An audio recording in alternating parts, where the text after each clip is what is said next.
Hello，大家好，我是國際傳播4小花旗。都說人間煙火氣，最撫凡人心。今天呢，我們就來探班一位從香港趕來的餐業人。我叫徐文偉，嚟自中國香港，做咗餐飲咧20多年。知道您這次的提案也是關於和美食和吃有關，可以給我們介紹一下您的大概內容嗎？今次我帶嚟嘅提案咧就係關於藥食同療嘅。咁藥食同療咧，其實就係中醫藥同食物嘅結合啦。香港大多數嘅市民咧都喺好忙碌嘅工作啦，好繁忙嘅生活，好多都有都市病啦。咁其實食療養生咧對個健康咧有好大幫助。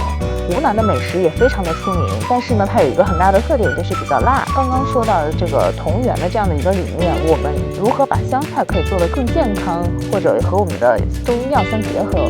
既然我哋湖南省係中醫藥大省，亦係農業大省，其實出咗好多嘅好名貴、好靚嘅藥材啦。咁其實有杞子啦、百合啦、雙蓮啦，其實可以將呢啲嘅原材料咧加工或者作為食材，除咗可以俾市民啊、俾人民可以有一個飽肚嘅作用之外咧，就帶到佢健康啦。